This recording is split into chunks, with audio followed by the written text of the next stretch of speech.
Okay, guys, welcome. I hope everybody is able to hear me and can see the screen. Welcome to the lecture. Final lecture है आपका economics का. Okay, आज हम लोग discuss करेंगे थोड़े से नुआंसेस बजट से रिलेटेड. तो सबसे पहले okay, let us discuss the changes that have been initiated in the budgetary process. कल के लेक्चर में मैंने आपको बजट का जो टेक्निकलिटीज है वो समझा दिया था. कैपिटल रिसीट क्या होता है, कैपिटल एक्सपेंडिचर क्या होता है, रेवेन्यू रिसीट क्या होता है, रेवेन्यू एक्सपेंडिचर क्या होता है, बजट का पर्पस क्या होता है. ओके, सो ये सारी चीजें मैंने आपको बता दी थी. तो आज हम लोग थोड़ा सा बजट के नुआंसेस को पढ़ेंगे. Okay, what are the reforms that are needed, FRBM act क्या होता है, बजटरी प्रोसेस में क्या क्या चेंजेस आए, उनको हम लोग डिस्कस करते हैं. ठीक है. सो यहाँ पर अगर आप देखो, 2017 में it was a landmark year. 2017 में बहुत सारे चेंजेस किए गए थे बजटरी प्रोसेस में to bring it in line, to bring it in line with the changes with the rapidly evolving economic markets. Okay, क्योंकि जो वर्ल्ड है it is now getting highly globalized and highly interconnected and it is getting highly specialized as well. तो उसके चलते you need some kind of reforms in how you budget. Okay, मैंने कल ही आपको बताया था कि सरकार जिस लेवल पे मनी हैंडल करती है, 500 billion $600 billion worth of tax money, वो जो रेवेन्यू है उसको मैनेज करने के लिए budget becomes a very very important process. और बजट अगर इंपॉर्टेंट प्रोसेस होता है तो उसमें समय समय दर समय ओके विथ टाइम रिफॉर्म्स जरूरी होते हैं. ओके, सो इसमें देखो सबसे पहले 2017 में क्या हुआ था. तो 2017 में इंडियन गवर्नमेंट जो है उसने रेलवे बजट को मर्ज कर दिया था. ओके, क्या रेलवे बजट को क्या किया था, मर्ज कर दिया था जनरल बजट के साथ. पहले क्या होता था, रेलवे बजट जो है वो जनरल बजट जो है उसके थोड़े दिन पहले उनको रेलवे बजट आया करता था और रेलवे मिनिस्टर वो रेलवे बजट को लेके आते थे. इसके पीछे 1920 में एक एक्वर्थ कमिटी थी और एक्वर्थ जो साहब थे, he was a British railway economist. क्योंकि रेलवे की इकोनॉमी होती है, आप समझा करो कि पहले जमाने में गुड्स का ट्रांसपोर्टेशन वगैरह जो है वो किससे होता था, रेलवेज के थ्रू होता था. एंड जो आपका हिंटरलैंड से पोर्ट्स तक का जो सफर है गुड्स का आपके, which were very instrumental in the economic growth. Okay, so that use to happen through the this railway process, railway system. तो रेलवे की इकोनॉमिक्स अलग होती थी. और इंडिया में आपको पता है कि रेलवे कितना इंपॉर्टेंट रोल प्ले करता था from troop movement up till the transfer of raw materials from our hinterland to the port so that they can be used in the British factories. Okay, so railways जो है वो बहुत एक important symbol था colonial power का India में. और Acworth committee ने क्या बोला था कि आप इसको अलग अलग कर दो, जनरल बजट के साथ मत आप प्रेजेंट करो, बिकॉज रेलवे का अपना एक इंपॉर्टेंस है. तो it requires a different approach. तो इसीलिए 1924 में उसको सेपरेट कर दिया गया था. उसके बाद जो मर्जर था, it basically aim to create a unified fiscal picture which reduce the complexity of the budgetary process. इसका मतलब क्या है कि बेसिकली जो बजट है in itself it's a very complex document. Budget in itself is a complex document. उसमें बहुत सारी चीजें होती हैं.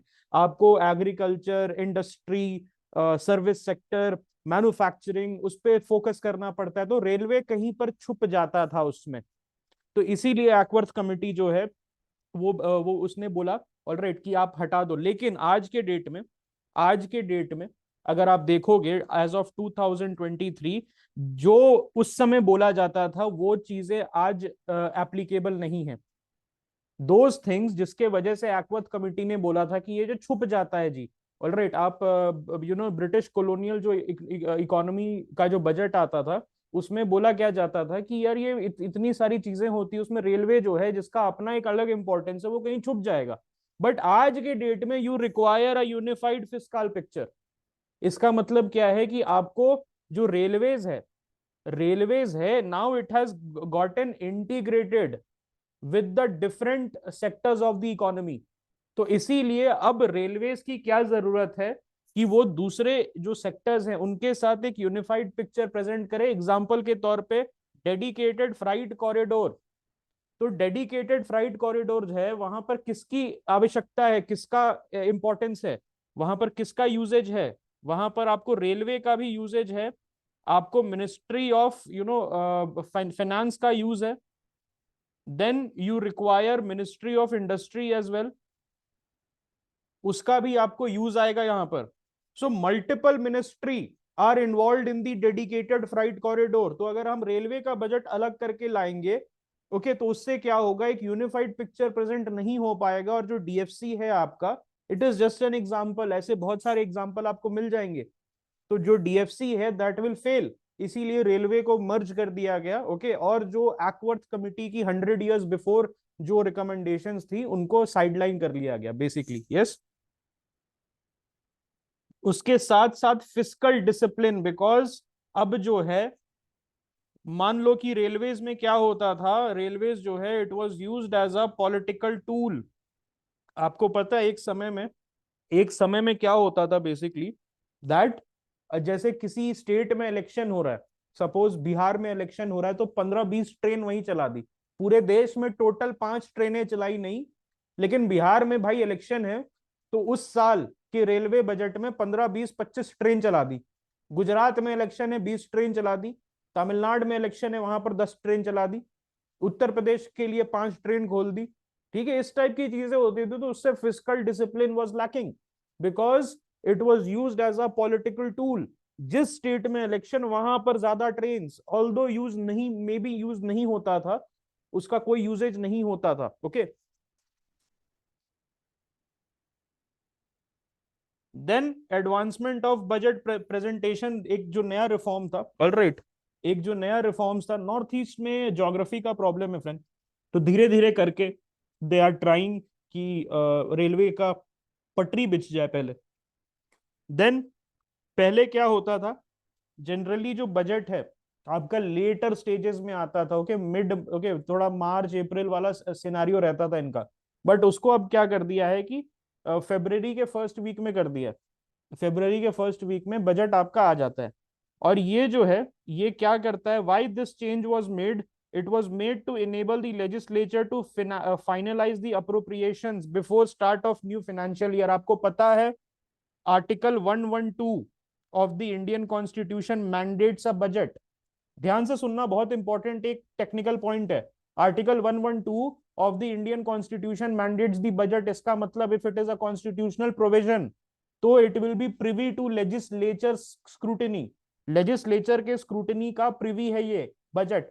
Each of the charges that the government wants to raise, it has to go through the parliamentary scrutiny. Okay, इसीलिए यहां पर basically क्या होता है कि आपने फेब्रवरी में कर दिया टाइम, फेब्रवरी में कर दिया ताकि लेजिस्लेचर के पास एम्पल टाइम है। लेजिस्लेचर के पास क्या है, एम्पल टाइम है। ओके, और वो क्या करेगा, 2 महीने अपना, 2.5 महीने लेके, 2.5 months लेके, before the start of the financial year in April. Okay, financial year in April वो खत्म हो जाएगा, एंड बाय अप्रैल आप एक जो बजट है वो एक स्ट्रीमलाइन प्रोसेस में चल सकता है।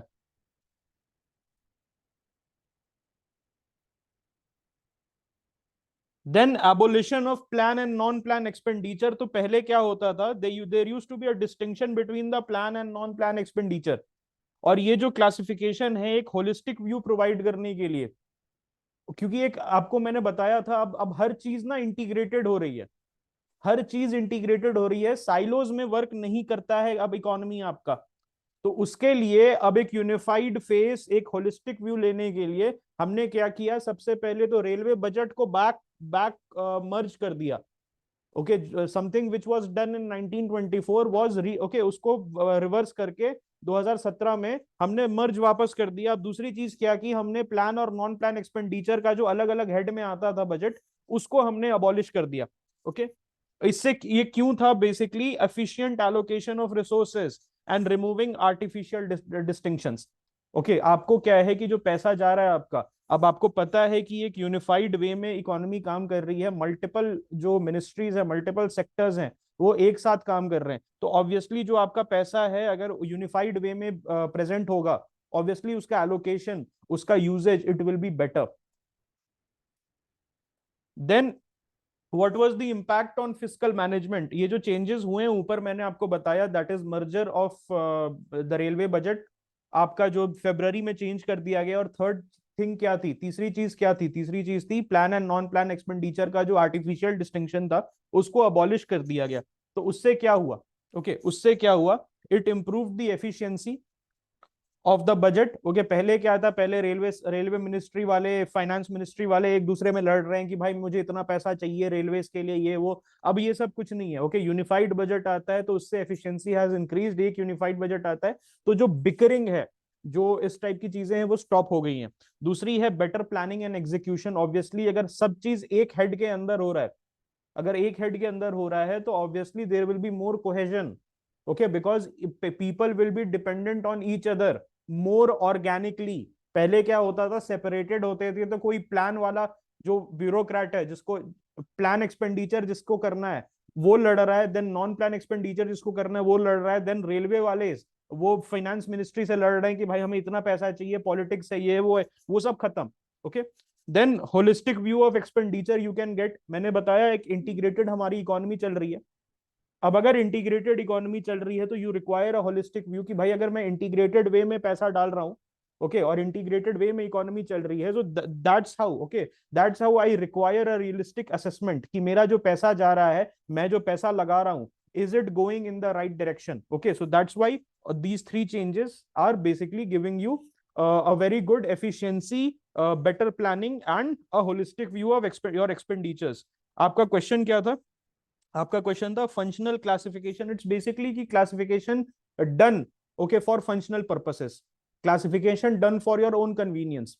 ठीक है, जैसे आप ये करते हो ना, आप अपने रूम में नोट्स अलग अलग रखते हो। कोई जरूरत है क्या एथिक्स के ऊपर आप ज्योग्राफी रख दो, ज्योग्राफी के ऊपर पॉलिटी रख लो, लेकिन आप क्या करते हो? जो पॉलिटी के नोट्स अलग, ज्योग्राफी के नोट्स अलग। तो this is basically a classification you have done for your own purpose, okay, ताकि आपको उसमें सुविधा रहे, एक एडमिनिस्ट्रेटिव कन्वीनियंस रहे आपके पास।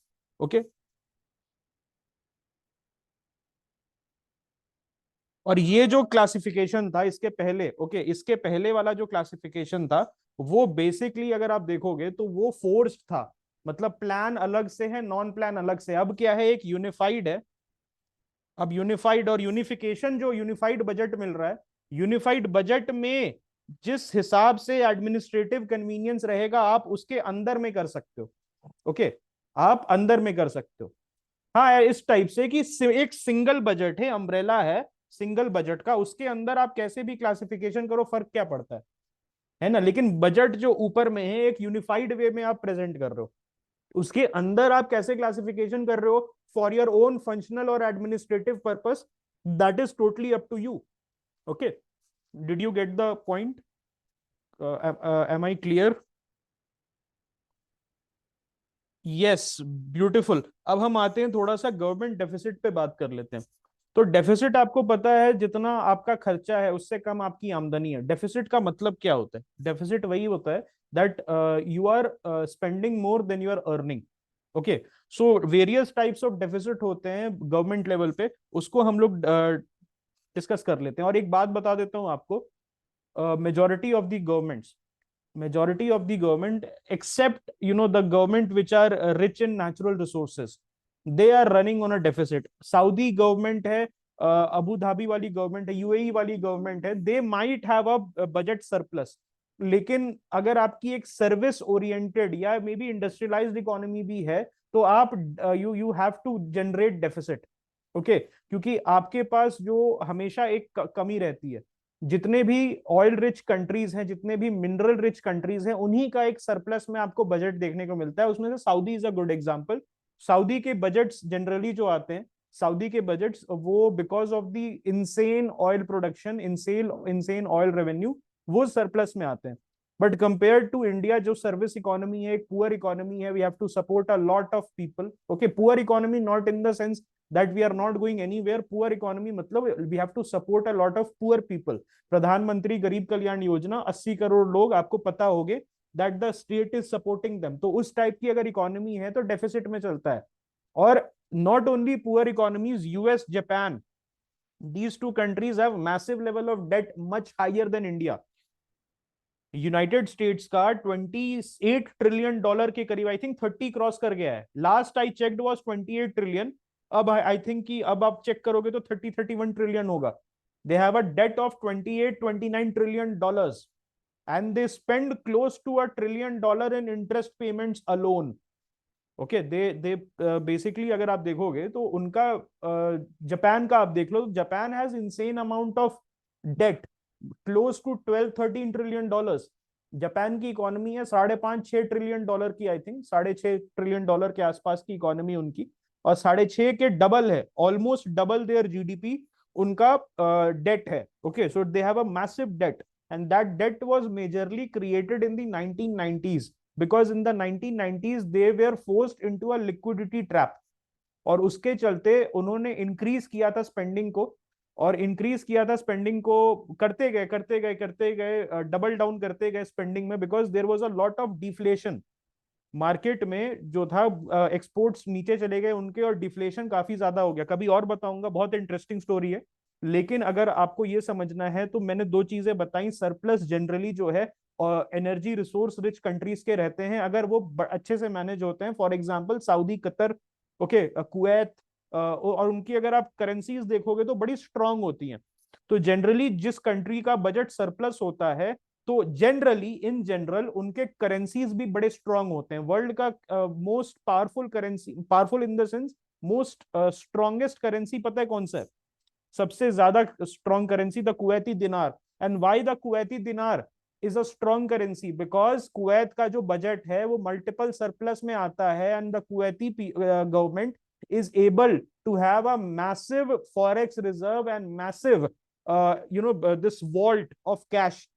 तो अपने जो कुवैती दिनार है उसको बैक करने के लिए मैसिव फॉरेक्स और मैसिव कैश उसके पास है, मैसिव गोल्ड रिजर्व्स है उनके पास। मैसिव से मेरा मतलब ये नहीं है कि इंडिया से ज्यादा है, मैसिव मतलब जितना उनका साइज है उससे कहीं ज्यादा वो पंच कर रहे हैं, मेरा वो मतलब है। तो कुवैती दिनार, कतारी रियाल, ओके, सऊदी रियाल, ये सारी जो चीजें हैं, ऑलराइट, दिरहम जो अबू धाबी वाला दिरहम है, सॉरी यूएई वाला दिरहम है, basically why they are consistently performing so well, हमेशा स्टेबल रहते हैं, कुछ हो जाए दुनिया में वो स्टेबल रहेंगे, बिकॉज ऑयल की जरूरत सभी को पड़ती है, हमेशा उनका जो बजट है वो सरप्लस में जाता है। Okay, that's why they give their people Mercedes and Lamborghinis as a gift. Okay, because इतना पैसा रहता है extra that they are able to do these things. India के पास ये लिबर्टी नहीं है। ओके, इंडिया के पास ये लिबर्टी नहीं है। अब हम बात करते हैं टाइप्स ऑफ डेफिसिट। तो सबसे पहले रेवेन्यू डेफिसिट। तो आरडी होता क्या है? नॉट द रिकरिंग डिपॉजिट, अब डेफिसिट में बात कर रहा हूं। तो revenue deficit, so it equals to, alright, excess revenue expenditure minus revenue receipt. अब बताओ मैंने क्या बताया था कल इसके बारे में? Revenue expenditure and revenue receipt जो है, it neither creates debt nor, okay, nor nor create asset. लेकिन यहां पर एक चीज हो रही है, जब आपका रेवेन्यू डेफिसिट आ रहा है, एक्सपेंडिचर ज्यादा है और रिसीट्स कम हैं, तो उसको भरने के लिए, भरपाई करने के लिए जो पैसा उठाओगे, जो आप लोन्स लोगे, this is going to create a liability, because to service this revenue deficit आपको कैपिटल रिसीट के अंदर में लोन उठाना पड़ेगा। ओके, जब आपका एक्सपेंडिचर ज्यादा हो जाता है आपके रिसीट से, मतलब आपका खर्चे सैलरी से ज्यादा, यहां पर सैलरी का मतलब क्या है? गवर्नमेंट का टैक्सेशन पावर। तो गवर्नमेंट की सैलरी उनकी, उनका टैक्सेस से आता है, और गवर्नमेंट का एक्सपेंडिचर मैंने कल बता दिया था, transfer payment, subsidies, okay, interest payments, your salaries to the government employees. Okay, तो वो एक्सपेंडिचर में आ जाता है। अब इस रेवेन्यू डेफिसिट को बेसिक, सबसे basic, okay, one of the most basic types of deficit, ये इसको काउंट किया जाता है। तो रेवेन्यू डेफिसिट जो है, it basically is an indication of the governments current operating expenses. उस समय ऑन स्पॉट कितना वो खर्चा कर रही है, कितना वो कमा रही है। ऑल राइट, और ये इसमें कैपिटल एसेट्स और इन्वेस्टमेंट्स काउंट नहीं होते हैं। ओके, इसमें कैपिटल एसेट्स और इन्वेस्टमेंट जो सरकार ने इन्वेस्टमेंट किए हैं वो काउंट नहीं होंगे, और जो सरकार ने जो लोन्स वगैरह रेज किए हैं वो इसमें काउंट नहीं होंगे। अगर आप देखोगे तो रेवेन्यू रिसीट जो है ओके सिंपल है, आपका जो टैक्सेस है, रेवेन्यू, नॉन टैक्स रेवेन्यू, ये सारी चीजें हैं ओके, ये सारी चीजें इसमें आ जाती है। और रेवेन्यू एक्सपेंडिचर आपको मैंने अभी बता दिया, उसको बस माइनस कर दो and you will get the revenue deficit okay. इसका क्या इंप्लीकेशंस है? सबसे पहले तो this indicates current account balance imbalance. ये क्या करता है? करंट अकाउंट का इम्बैलेंस को दिखाता है, और ये दिखाता है कि government is not generating enough revenue to cover its basic operating expenses. So this is the most critical okay. मतलब ये क्या है? डे टू डे एक्सपेंसेस आप नहीं अब कंप्लीट कर पा रहे हो। Pakistan has been trapped in this. Pakistan जो है it has been trapped in this because day to day expenses, उसका जो टैक्सेशन का जो विथ है, जो टैक्सेशन का उसका पावर है, उसको यूज करके Pakistan is not able to generate enough taxes, it is not able to generate enough income so that it can service its expenses, current expenses. ये इन्वेस्टमेंट से रिलेटेड नहीं है, रोड नहीं बनाना इससे, इससे गवर्नमेंट ही चलाना है डे टू डे बिजनेस। यहां पर आपको एक चीज समझनी है, this is not about revenue deficit से ये प्रॉब्लम नहीं समझ आती है कि क्या रोड बन सकते हैं, हॉस्पिटल्स बन सकते हैं या कुछ और बन सकते हैं। इससे है कि क्या सरकार चल सकती है। It is the most problematic of the deficits, revenue deficit, it is the most problematic of the deficit, because अगर आरडी ही नहीं है आपका, रेवेन्यू डेफिसिट ही सही नहीं है, so how you can think even of may be raising the loans, and how you can think of investing in durable assets. यहां पर पाकिस्तान के साथ क्या प्रॉब्लम आ रही है आपको पता है? It is not able to pay its diplomats. Pakistan जो है उस अपने डिप्लोमैट्स को पैसा नहीं दे पा रहा है, उसके चलते पाकिस्तानी डिप्लोमैट्स के बच्चों को इंटरनेशनल स्कूल्स वगैरह से, जैसे ढाका में Bangladesh high commission, sorry, Pakistan high commission Dhaka में उसकी सैलरीज नहीं गई थी, तो जो डिप्लोमैट्स के बच्चे थे, पाकिस्तानी डिप्लोमैट्स के बच्चे ओके, वो basically they were not able to continue their schools. अब यहां पर क्वेश्चन क्या है? अपना भी डेफिसिट रहता है but we are able to service our deficit. अपना डेफिसिट रहता है, that is correct, but we are able to service our deficit. हम लोन्स जो लेते हैं उसको हम लोग सर्विस कर सकते हैं ओके। लेकिन जो पाकिस्तान का केस क्या है? पाकिस्तान का जो केस है उसमें है they are not able to service their debts even. तो यहां पर क्या प्रॉब्लम है? देखो ऐसे होता है कि जैसे सरकार जो है वो परपेचुअल लोन्स पे चलती है, मेजॉरिटी ऑफ द गवर्नमेंट वो परपेचुअल लोन्स पे ही चलती है। मतलब आज का जो कमाया उसको they have invested in maybe in some asset या इंटरेस्ट पेमेंट में दे दिया, and then they take new loans, और उसको लोन लेती रहती है एंड लोन मिलता रहता है उनको, बिकॉज सोवरेन गारंटी रहती है। लेकिन countries like Argentina, Greece and Pakistan, ये सारी कंट्रीज जो हैं वो अपने लोन पे, जो अपने लोन है उसी पे अगर डिफॉल्ट कर जाती हैं या लोन वापस नहीं करती हैं, तो उनको नया लोन नहीं मिलता है और रेवेन्यू डेफिसिट जो है वो सर्विस नहीं हो सकता है okay. So that is the problem. Problem is not debt, ये चीज आप दिमाग में रखना कि problem is not debt, problem is the ability, not having the ability to service your debt. majority of the company including Reliance, Adani, they have massive level of debts, लेकिन उनको उनका जो स्टॉक है वो हमेशा ऊपर जा रहा है। what is the reason? because they are able to pay back their debt on time। अगर आप अपना डेट टाइम पे दे देते हो तो मार्केट आपको और डेट देते रहता है। एंड द गवर्नमेंट्स जो है, majority of the governments who have a somewhat of a healthy economy, वो इसी पे सस्टेन करती है। Japan has almost double it's, जो डेट है जापान का, it is almost double it's GDP.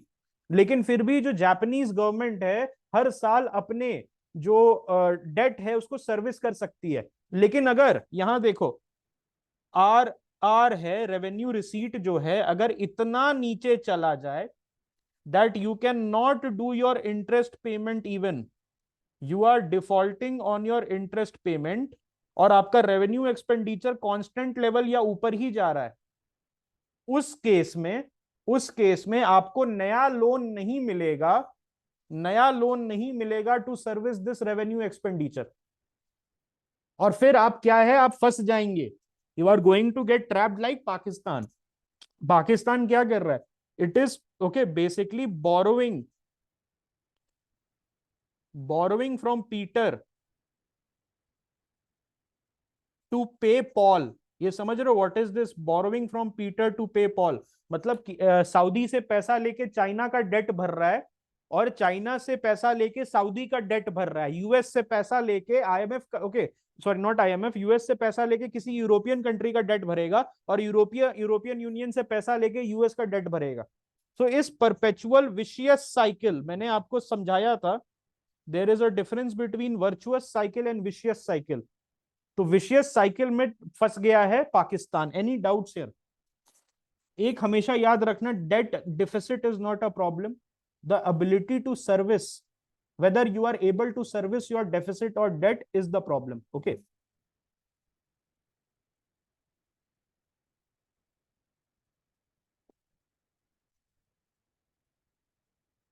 अब हम आ जाते हैं कहां पर? हाँ, so increased borrowing, revenue deficit, why is it problematic? भाई देखो, बहुत एक सिंपल चीज आपको बता रहा हूं, वेरी सिंपल चीज, that when it comes to revenue deficit, it is not creating any assets.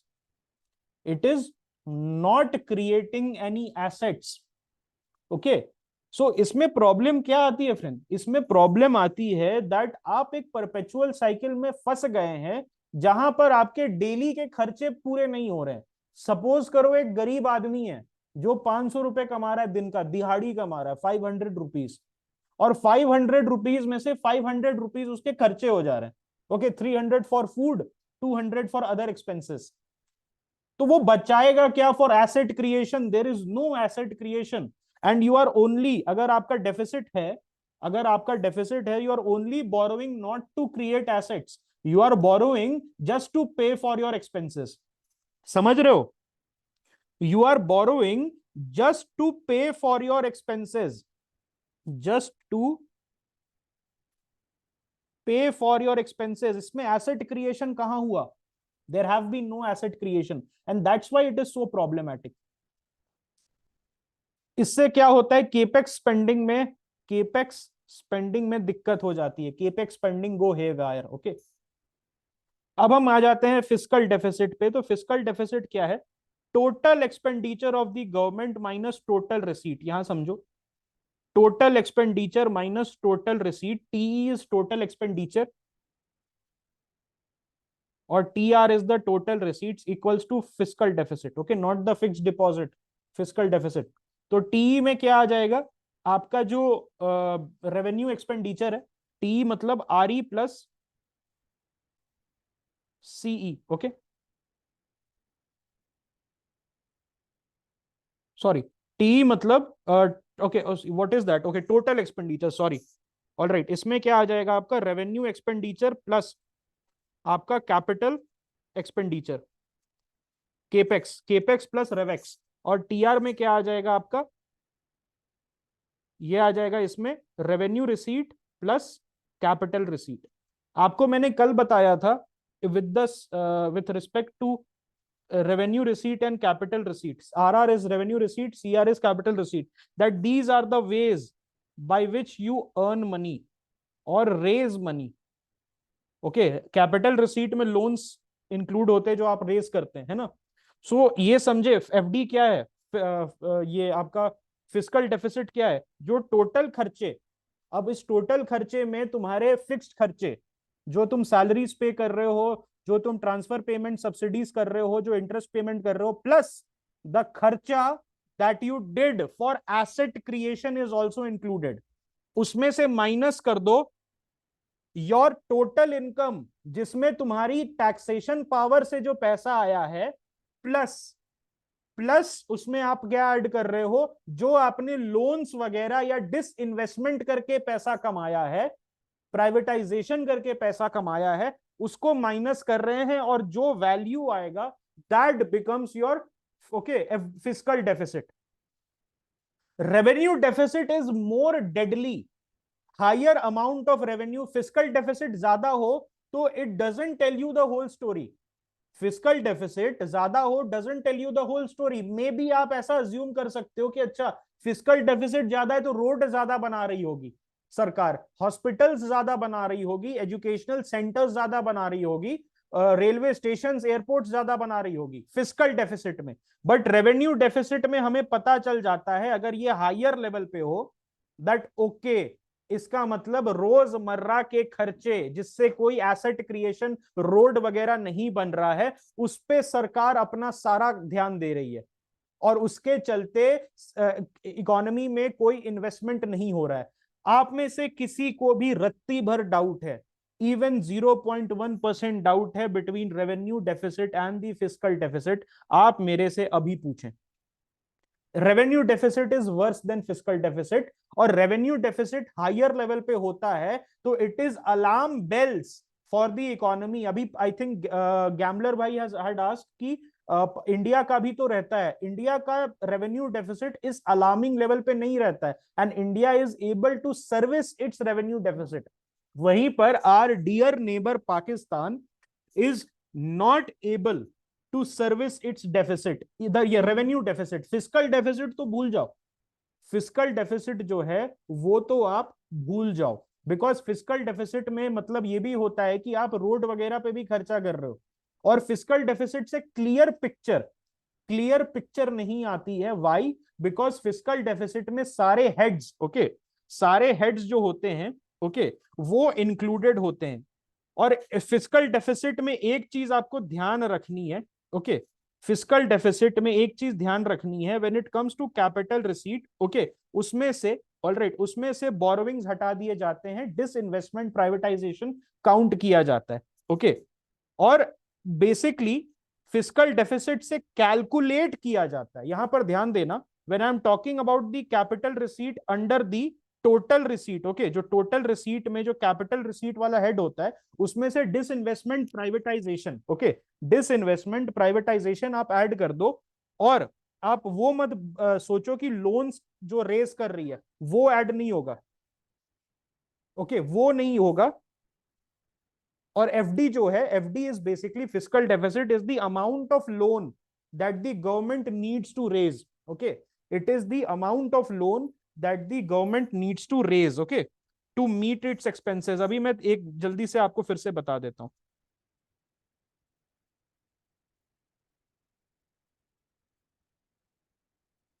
देखो, RD is your revenue deficit, FD is your अपना तेल की वजह से, यस, अपना इंपोर्ट्स की वजह से रहता है, प्लस हमारा ट्रांसफर पेमेंट भी बहुत हाई है सर, हमारा ट्रांसफर पेमेंट आसमान छूता है, सब्सिडीज सरकार दबा के देती है।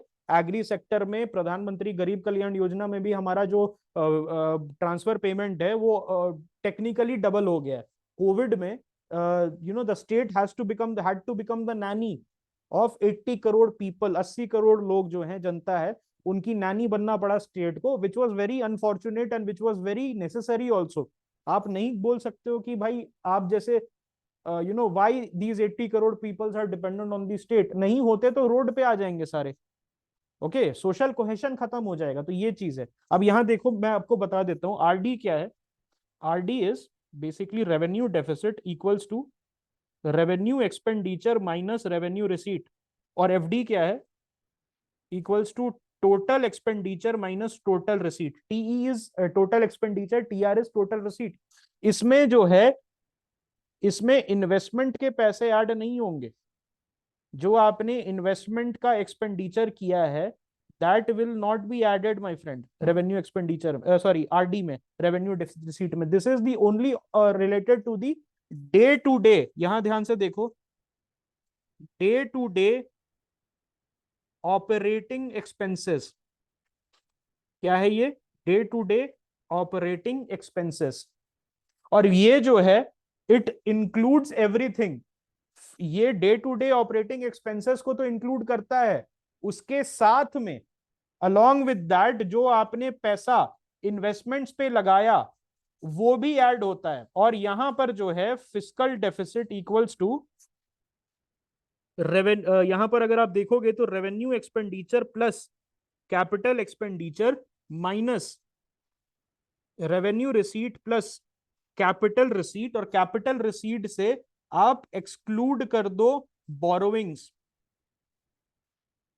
Because fiscal deficit will tell you what will be the borrowing. अभी हमें बोरोइंग नहीं करनी है, पहले तो बोरोइंग पता चलेगा ना, तब हमें बोरोइंग करना है। लेकिन कैपिटल रिसीट जो हमने कल पढ़ा था, उसमें आपको पता है कि लोन्स भी, incoming loans from the market, from the RBI and from the government, वो भी इंक्लूडेड होता है, वो भी इंक्लूडेड होता है।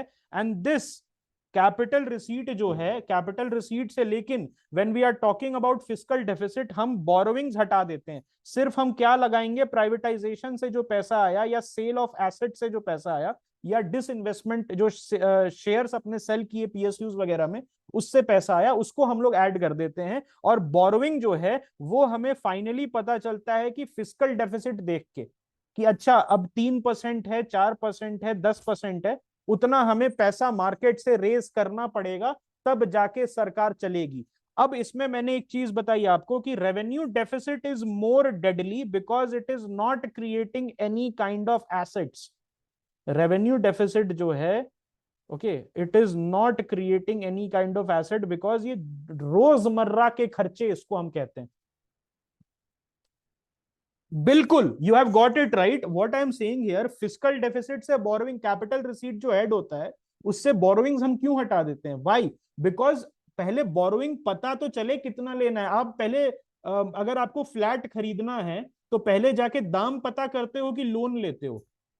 अगर आपको फ्लैट खरीदना है, if you want to buy purchase a car suppose, और you want to get an education, पहले दाम पता करते हो, दाम पता करते हो, उसके बाद आप जाते हो बैंक के पास, बोलते हो मुझे 70 लाख की रिक्वायरमेंट है, 1 करोड़ की रिक्वायरमेंट है, 50 लाख की रिक्वायरमेंट है। That is your fiscal deficit. Okay, समझ आ गया? Any one, any one has any kind of doubt, पूछो। Any one? विवेक, सूर्या, रंजन भाई, Jayant, DP, any doubt? Clear हो गया? मस्त, सही है, ऑल क्लियर, बढ़िया बढ़िया।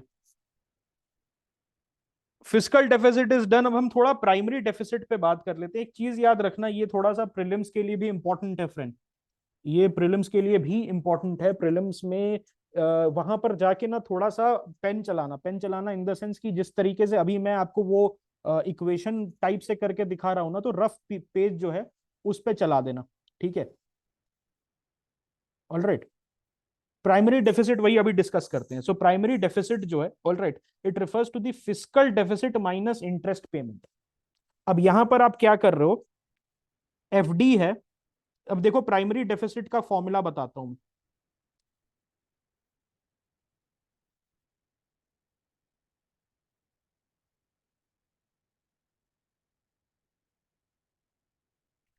इसको मैं और सिंप्लीफाई करूं तो पीडी इक्वल्स टू,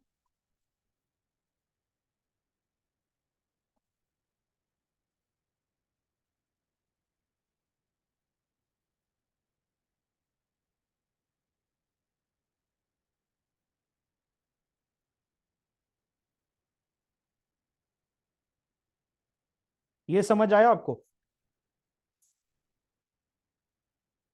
ये समझ आया?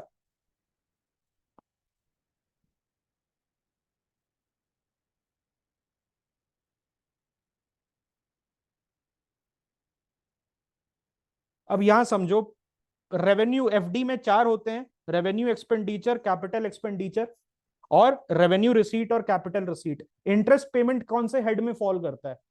इंटरेस्ट पेमेंट कौन से हेड में फॉल करता है? Can you tell me? Revenue expenditure में। ओके, रेवेन्यू एक्सपेंडिचर में।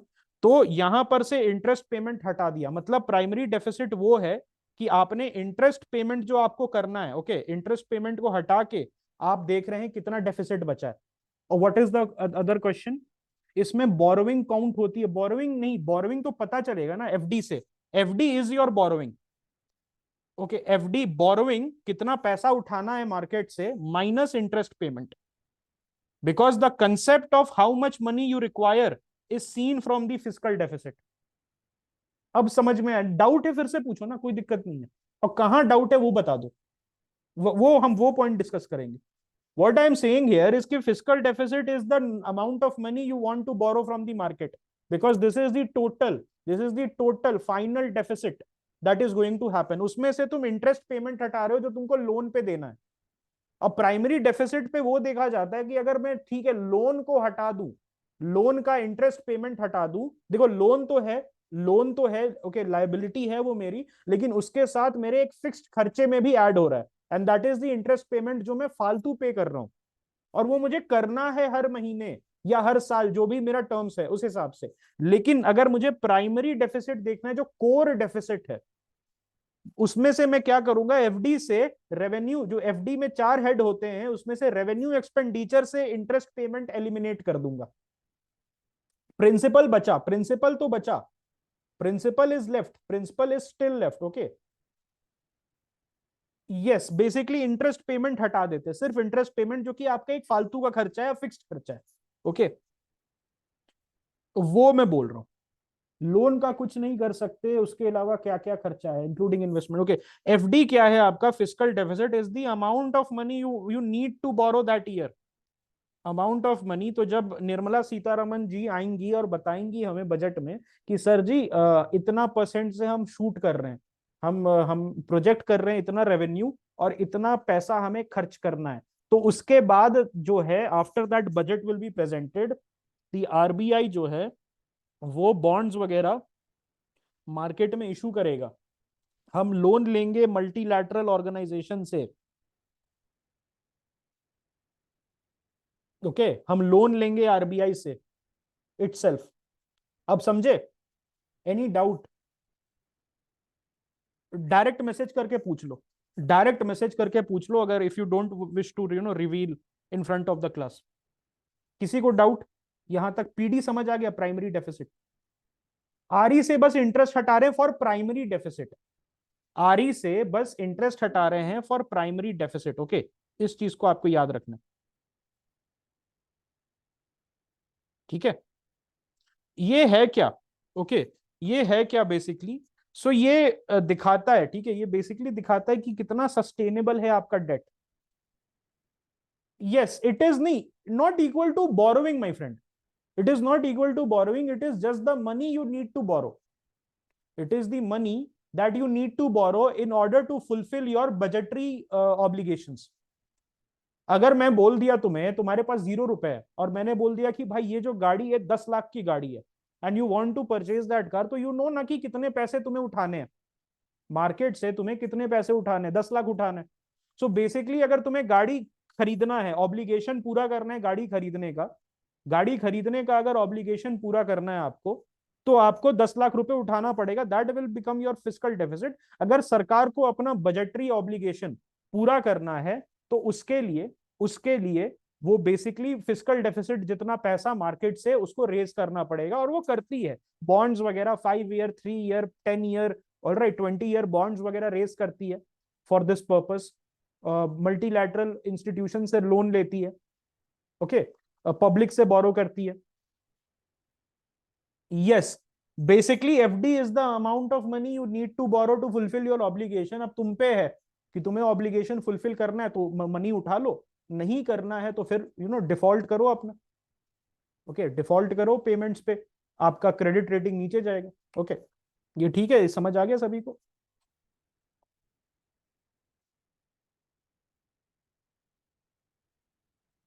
Okay, it's up to the government whether they, लेकिन करते हैं ना, सॉवरेन गारंटी है, करना पड़ता है, अगर नहीं करेंगे तो डिफॉल्ट हो जाएगा, then you will be a loser, आपकी इकोनॉमी क्या होगी, आपकी इकोनॉमी को लूजर इकोनॉमी बोला जाएगा, है ना। सो this is okay, this was your types of deficit.